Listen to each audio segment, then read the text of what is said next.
Welcome back to the channel.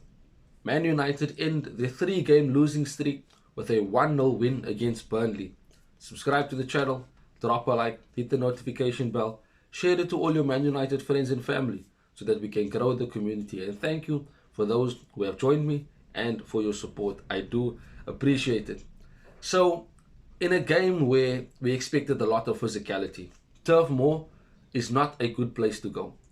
Our away form has not been the greatest, but we got a win, a deserved win, in my opinion. I think we needed to get that win, not just for the win itself and the 3 points, which is the most important, but because we needed confidence. We needed a bit of good morale within the squad. And Ten Hag was questioned about the team spirit, but this particular game showed that the team spirit is there. Because in good moments, we were defending well. We were fighting for each other.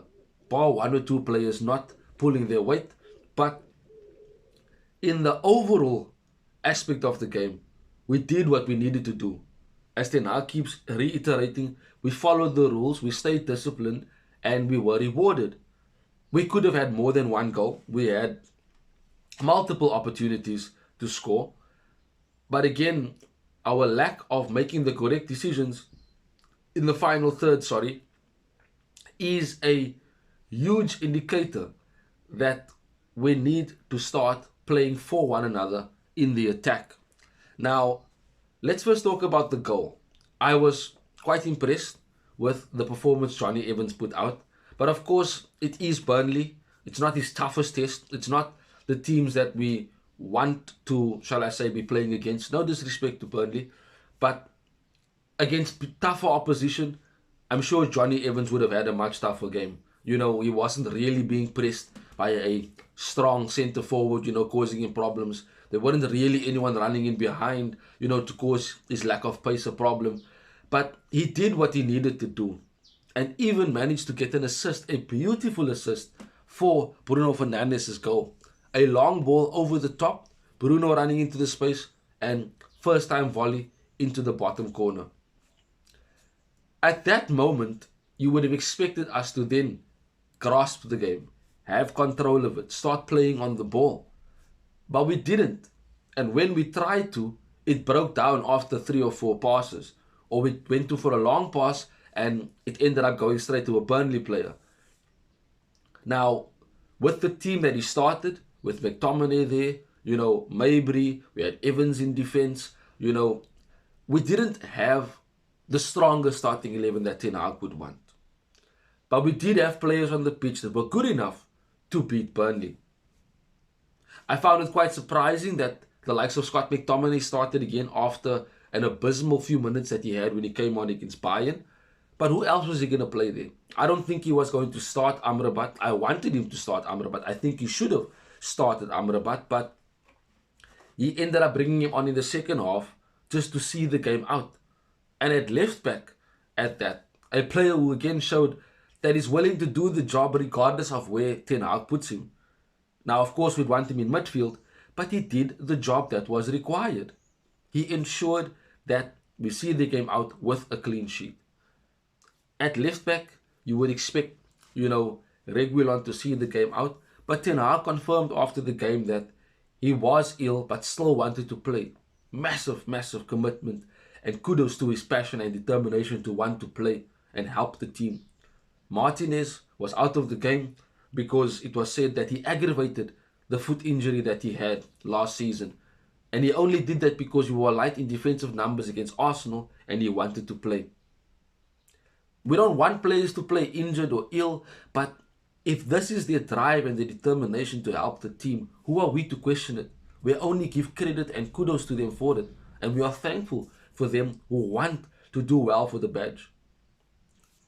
Considering those who would not want to track runners, who would not want to tackle, who would not want to fight and show desire to win as a Manchester United player.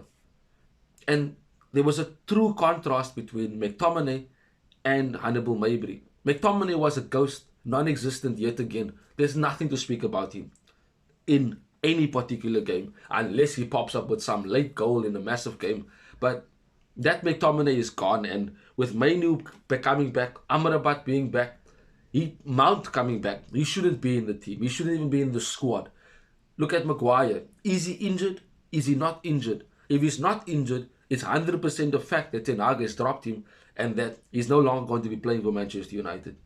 We can say that, but then he might pop up against Crystal Palace and start, which I don't believe, because if he's injured, Ten Hag won't start him, but crazier things have happened. So it is crazy to see that McTominay showed a lack of fight and desire and urgency to do well, whereas Hannibal Mabry took his opportunity. He played well, had a decent game. Out of possession, he was always in the right position, always pressing when he needs to press, showing good energy off the ball, getting to his man, making tackles, and helping the team. And going forward, he was also good on the ball. Good passing in between the lines, a lovely ball outside of the foot to Rashford, which he should have done better, passing to Casemiro on the outside, who's open and probably would have made it 2-0 for us.